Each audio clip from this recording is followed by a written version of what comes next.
The dead don't hunger, they remember. No one knew what caused it. The news called it a virus. The government called it an outbreak.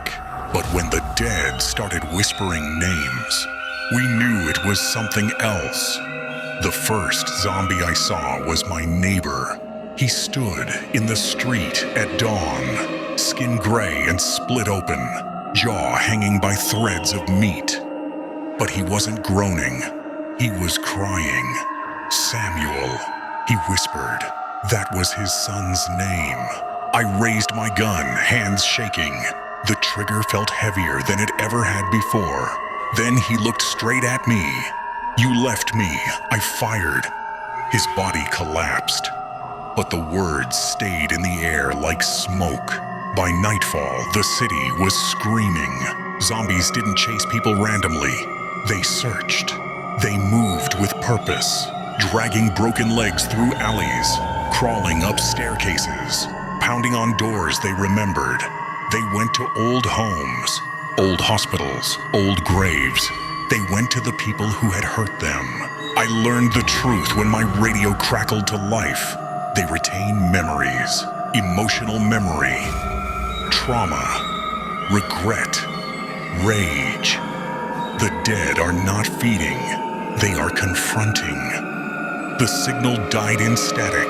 That's when I heard knocking. Slow, gentle, polite. I lived alone, or so I thought. I checked the camera. A woman stood outside my door.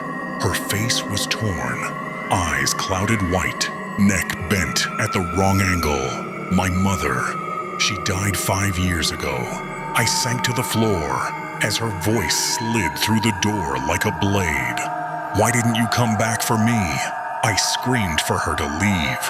She knocked again, harder. I waited until I forgot how to breathe. The dead weren't monsters. They were memories that refused to stay buried. The door began to crack, and then she said the words that destroyed me. You promised. I opened the door. The next morning, the house was silent. The radio still hissed, and somewhere in the distance, a new zombie was wandering the streets, calling my name. By morning, the streets were quiet, not because the zombies were gone, but because they had all found who they were looking for. Doors stood open. Homes were empty. Only footsteps echoed where screams once lived. I don't run anymore. There's nowhere left to hide from the dead, or from what I did. When night falls, I walk with them, not as prey, not as survivor, as memory. So if you hear someone whisper your name in the dark, don't answer, because the dead don't want your flesh. They want the truth you buried with them.